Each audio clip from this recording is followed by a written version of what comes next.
Not only did Kash Patel blow Joe Rogan's mind, but he blew everybody's mind on this 2-hour podcast interview. I highly recommend you go check out the whole thing. You can just find it on whatever player that you have, but I'm going to distill it down to the highlights so you don't have to. But again, I highly recommend you go check it out. So we're going to talk about what Kash Patel said about Russiagate. Ooh, so good. Fauci. Whoa. Epstein. Wow. And also, he talks about the 51 intelligence agents and a whole lot more. But first, listen to what he says about Epstein. We're going to give you everything we can. And people have to remember, we're not going to re-victimize women. We're not going to put that shit back out there. It's not happening, because then he wins. Not doing it. You want to hate me for it? Fine. Again, logical play out. If there was a video of some guy or gal committing felonies on an island and I'm in charge, don't you think you'd see it? If you have access to it. If I have it, period. Right. If I have it. So where else would it be? Right. If you have it. Right. But you can't say that you have it. No, we're giving you everything we have. So far. Everything we have so far is Have you guys gone over all the video that's available? Yeah, that's what I'm telling you. That's what takes so much damn time. Right. And is there video from the island? Not of what you want. The people out there have filled the void with can't wait to see X, Y, or Z. Right, speculation. And I'm like, here's the other thing I've been asking for, right? Openly. If you have information on this, call us. Tell us. The best resource we have is the American people in the world. Okay, I need to tell you guys that because of copyright BS and all that crap, I can't show the actual video. So if I were you, especially if you're watching on TV, hit that CC button down below, which is the closed caption, and you can see the actual subtitles, or just turn up your volume. Here's more on Kash Patel Epstein. Check this out. Do you think, let's play out the logical conclusion of this. Do you think that myself, Bongino, and others would participate in hiding information about Epstein's grotesque activities? Or do you think we would also participate in not prosecuting people we had evidence to prosecute people on? But the problem is there's been like 15 years of people coming in and creating fictions about this that doesn't exist. Where's the videotape of an Epstein Island of X, Y, and Z committing these frauds? Why haven't you given it to us? Do you really think I wouldn't give that to you if it existed? I'm working my ass off along with the leadership at the Bureau and DOJ to get you what we're allowed to give you. And you're going to get the video of the cell, and you're going to see for yourself. And we will never be able to convince everyone. Okay, let's get into that. So what did you think before you got into office? Did you think that Epstein was murdered? No. No suspicion at all of it? But I have a different background, right? Right. So I was a public defender back in the day. I used to spend a lot of time in jail. Wait a minute. No suspicion at all? I don't know if that's true. Do you guys think that's true? I was pretty convinced that there was a lot of suspicion from everybody that this guy did not unalive himself. But I don't know. Let's keep listening on this clip. There's a couple minutes left. And a lot of time in segregated housing units, SHUs as we call them, right? And so, and I've known people that have committed suicide in these cells. And I know how you get in, how you get out, who works the system. And so the way, based on public information at the time, that he ended up, the pictures and him hanging himself, I was like, man, that guy killed himself. There's just no way that you could have run an op and had people go into that cell and not have any video of it and not have any people come out and say, hey, yeah, I saw that guy, he shouldn't have been there, the guard or this guy. There's just no access points into places like this in the detention center he was in, which I've been in. So correct me if I'm wrong, but what I was told, what I'd read, was that the guards were not paying attention or were sleeping. Well, right? And in short order, you'll see it. Is that correct? Well, it's hard to surmise that from a video, right? Like, right. Where they and look, do guards doze off on the night shift? Yeah. But no one can get in to the cell. And if they had gotten in to the cell, you would see it. But we were told that the cameras were down. Well, I don't know who said that. But that was in the news. We're giving you all the footage we have. So why wasn't that released like immediately? Why did this speculation escalate? I think you'd have to ask whoever the attorney general back then was, Bill Barr. Does that sound convincing to you? I don't know. I wanted to get that out of the way first because I was really disappointed I've been disappointed. I think I share that sentiment with most of you guys watching right now. First, we heard from Bondi saying, hey, we got thousands and thousands of videos. It's awful. It's disgusting. It's gross. We're going to release everything. We had the ridiculous, whatever, conservative influencers with their binders. We got the Epstein files, which turned out to be a big, gigantic nothing burger. And then we have Dan Bongino saying, no, he didn't. And then we have Kash saying, no, he didn't. I know what's going on. But you can tell Joe was doing kind of the right thing, really kind of speaking for how we all feel. Like, well, wait a minute, we were told that they were asleep. We were told the cameras were turned off. Like, and it just seemed like Patel was backpedaling a little bit there and just trying to avoid answering that. Again, I wish I could show you the video. Highly recommend go check out the video on YouTube. It's the full 2-hour podcast interview. But I want to get your thoughts. Is that convincing? I said it in the stream a couple days ago. We're never going to get to the bottom of this. I truly believe the same gigantic, slimy claw of power that has gotten to a lot of people about this, got to the DOJ, Patel, and Bongino. I don't think we're ever going to know the truth. I think this video, supposed grainy, old video that he's in his cell, that Bongino and Patel keep claiming is going to come out, I think it's going to be a gigantic nothing burger. But anyway, let's move on to the good stuff. Here is Kash Patel, who absolutely left everybody in disbelief after exposing Hunter's laptop story and the 51 intelligence agencies. Check this out. With the Hunter Biden laptop story, where 51 former intelligence agents testified that this... Thank you for bringing that up. Tell me about how crazy that is. So you want to talk about the ultimate weaponization and total disinformation combining forces, right? A week before the election, when Biden and Trump were running against each other, maybe a week or 2 weeks before that, right? A guy who used to be in the intelligence community says, oh, we got to bring the Hunter Biden laptop thing into play, knowing it was bogus. And they come out and they basically say the FBI, even though knew that Hunter Biden's laptop was a righteous piece of investigatory material and were examining it, and at the time knew that they were going to work up criminal leads on it, sat silent. Put that over here. The intelligence community comes in and says, we got to get this information out, because the guy who would end up becoming Biden's Secretary of State was advising him and saying, hey, we got to squash this Hunter Biden laptop thing. Let's do the Russiagate play. Let's do the Crossfire Hurricane play. So they go to the CIA and they go to then Director Gina Haspel, who, by the way, there's no coincidence in government. Gina Haspel was Chief of Station London when Russiagate was launched in London. We can come back to that. So now she's Director of CIA, and we're on the eve of an election. And there's this thing called a pre-publication process. So like when I had to put my book out as a government server, whatever you call it, it has to go in and everybody's got to read it and they got to chop it and whatever. It takes forever, even if it's a 2-page document. The 51 intel letter was written by these same people, some of who participated in Russiagate. And the person that has to authorize that is the director of the CIA before it goes public. Do you know how long she took to authorize the release of the letter? Knowing the information in the letter was false, knowing the laptop with Hunter Biden's information on it was true and accurate and being investigated by the Federal Bureau of Investigation for criminal purposes. 8 hours. 8 hours.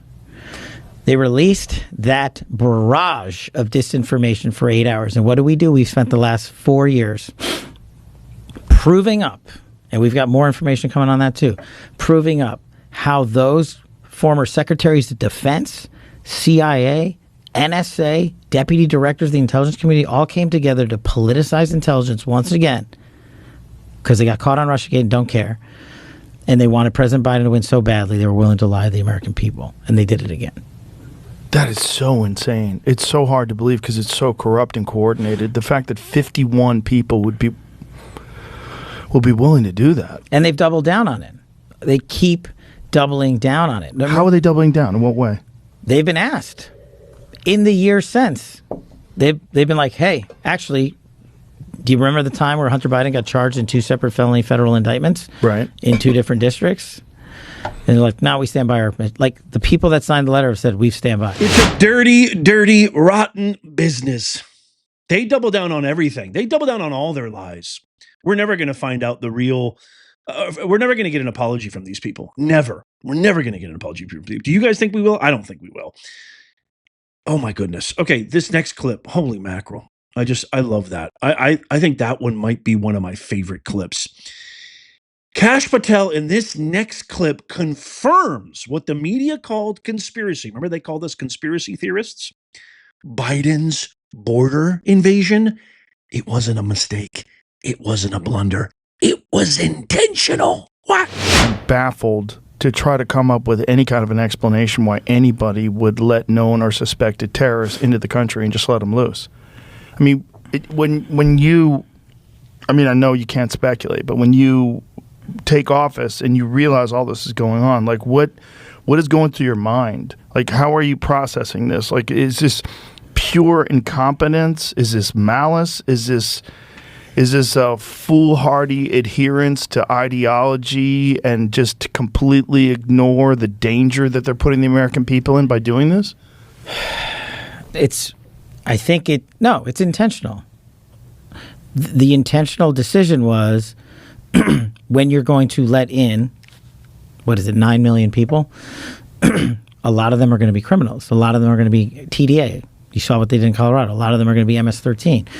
A lot of them are going to be narco traffickers, which when you allow narco traffickers in the country, you're automatically bringing sex trades trafficking, human trafficking, and drug trafficking. Automatically. Ladies and gentlemen, my fellow American citizens and global citizens, you did not hear that incorrectly. That was not a glitch. That was the director of the Federal Bureau of Investigations, Kash Patel, saying on air, live, public, for the world to hear, the #1 show in the world, Joe Rogan, hundreds of millions of viewers and listeners, that what happened with the Biden, remember, Kamala was the borders are.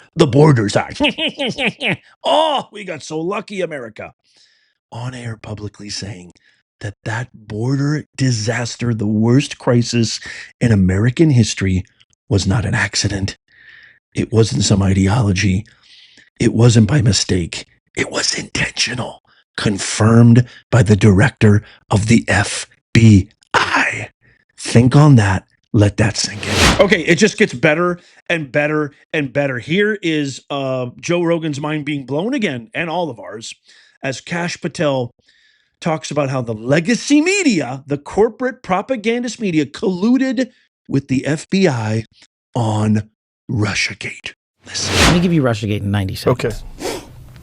Could you imagine a time in the United States of America in the 21st century where a political party would go overseas and acquire fake foreign intelligence from a foreign intelligence officer funded by donations to that political party in the United States of America, then take that material, package it, walk it to the FBI, literally, and say, hey, we need you to surveil the opponent of our political party who happens to be running for the president of the United States, then convince the FBI to go into a secret federal FISA court that I used to use to manhunt terrorists and say, hey, I need you to wiretap essentially all the comms in and around Trump camp because of the material we gave you, and then have that FBI lie to the federal court and the judge in that warrant application, which is a felony, and intentionally remove information of innocence from that application just to get it above the threshold so the judge would sign it. That's Russiagate. That's what they did. And you remember the years and years of reporting surrounding Russiagate. The FBI would never lie. They would never do that. The leadership there is above reproach. James Comey, Andy McCabe, Peter Strzok. The list goes on. We caught him red-handed. We caught him. You've seen the text messages. You've seen the documentation. You've seen the reports. But when I did that, when I exposed that initially as a staffer on the Hill, Adam Schiff comes out and has his cronies leak to the world that I am acting as a genocidal dictator. There was actually an article that called me genocidal. Hang on, it gets better. Dictator. Yeah, no, it gets better. How do you get to be a dictator? I don't know. Genocidal one, let alone, right? Like, it's a twofer. His words don't even mean anything anymore. No, there's an article out there that they called me Torquemada, the guy from the Spanish Inquisition. Jesus Christ. And I was a staffer. So the rule was you can ding elected representatives all you want in the media. You don't touch staffers. They didn't care because they knew what I had unearthed was the biggest political criminal scheme ever perpetrated by portions of the FBI leadership and other people in the intelligence community. So in coordination with the media. In coordination. And who could have investigated it. But hang on, that's the kicker. So what people don't know about Russiagate that weren't paying attention was that warrant that initially kicked off the FISA surveillance on the Trump campaign writ large was substantiated by FBI leaks to the media. Two of the articles cited in that warrant from, I think, Mother Jones and Yahoo News were leaks of information from the same leadership at the FBI, Peter Strzok, Andy McCabe, James Comey and company. And then they, in the application, would be like, hey, it's not just us saying that Trump's a Russian asset, right? Look at this article, Mr. Judge, on the federal FISA court. And they included it in that application. So this was a coordinated conspiracy to take down your political opponent by weaponizing government. And now I say that now in 2025. When I said that in 2017, whatever it was, people were like, you're out of your effing mind. And I was like, look, man, I'm just showing you the facts. I'm not making this up. I'm showing you the application. I'm showing you the documentation. And that's when they came after me. And it hasn't stopped ever since. But the damage they did, the media, and the people that wanted to take out Trump, and I didn't care what you thought about. And remember, back then, I hadn't met Trump, never spoken to him, didn't know him. I took that job at Congress on one condition. I said, whatever we find, we're putting out. I'd been in for 16 years at that point. Democrats, Republicans. I was a national security guy, intel guy. That's what I wanted to do. Chase terrorists, chase bad guys, bring hostages home, and help protect the homeland. And I said, I didn't know if Trump did this. I didn't know if he was colluding with whoever. I didn't know it would turn out like this, that they would actually manufacture and make it up. But half of America to this day still believes the narrative that the CNNs of the world pushed for 5 years. And if you look on their shows now, Russiagate keeps coming back up because we keep exposing the documents that showed how bad these guys were. And most Americans are like, no, they're already convinced. So in order to fix that diseased temple, it is just that much harder of a lift for me to go back into the FBI. We're going to get it done, but it takes so much more communication and so much more energy to get after the American people and say you were lied to, because that's the hardest thing I think people can ever admit to themselves. Right. You were lied to. I went out for years and created a life cycle out of this lie of Russiagate. I went on TV, I made money, I wrote books, I sold political advertisements based on it. I educated my children based on it because I thought it was the truth. And some of them have come back and said, yeah, we got it wrong, but most haven't. And that's the disinformation seed, in my opinion, that started it all. And then you could talk about things like January 6th or, pick your poison, rescuing hostage or what have you. The media just never got on board. They kneecapped Trump from the beginning by participating in the Russiagate collusion conspiracy with the FBI. God, it's so crazy that someone could do something like that and a whole enormous group of people could do something like that with no repercussions. And to be able to operate and, say they're the trusted source in news. And you were a part of something that was one of the biggest scandals in political history. Mm-hmm. But just because it's targeted towards Trump, people look the other way. Like if that was targeted towards Obama, could you imagine how psychotic the response would be? People would be up in arms and furious. But the same people that would be up in arms and furious if somebody tried to do that for Obama are completely silent if it's happening to Trump. Yeah, just think about it. What if me, as the FBI director in the Trump administration, right, during a presidential cycle, went out there and said, hey, Republican National Committee, do you guys have dirt on whoever's running for the Democratic nomination to be president of the United States? If you don't, can you go overseas and pay a foreign national who used to be an MI6 guy, get me some bogus intel? Then I, as the FBI director, will authorize the warrant. I'll leak to the media while I'm doing it, take their articles, put it in that warrant, and then go surveil the opponent so he doesn't get elected. I would be in prison, which so I should be for doing anything like crazy. I mean, aren't we all Joe Rogan right now? Like, Joe Rogan's response to me is perfect. It's so nuts. I've been saying it for how long, Nez Nation? I've been saying it for how long? I know these people, these academic, narcissistic, elitist, scum-sucking momos. I know their souls. There's darkness in there. There's no light. They don't have warm blood coursing through their veins. These are serpentines. They're snakes, venomous, treasonous. Our work is far from over. Holy mackerel. Is that a bombshell? If that's not a bombshell, I don't know what is. Okay. Lastly, I want to play this clip where Kash Patel announces the FBI has gained possession of Dr. Fauci's COVID-era cell phones. Listen. I mean, we just had a great breakthrough this week on Fauci. So Senator Rand Paul, Senator Kennedy, and I hate naming names because I always forget people, are doing a great job with us on COVID origins. And we've got multiple investigations open on that. But they had always been looking for Fauci's original phone, or not original, but phones and devices he used while he was Fauci back in Trump one during COVID. And nobody had found it till 2 days ago. Really? Yeah. Now, look, your audience and everybody listening to it shouldn't jump to the conclusion everything's in there. We'll look at it. We'll pull it. We'll rip it, as we say. And maybe it's deleted. Maybe it's not. But at least we found it. And at least now we can tell the American people we've been looking, because it is of public importance to figure out, did that guy lie?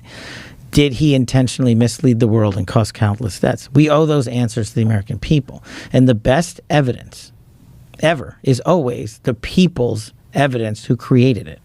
And so now we're going to go and exploit those hard drives. But I think a victory for the American people that we broke with Congress is that we did find it. We're not done. We're still looking. And we're on the case. I mean, that could literally be the biggest news of the century.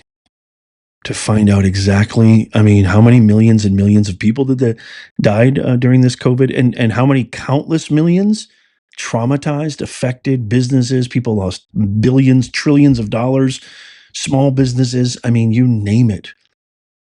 Wow. I mean, I'm a little bit speechless right now.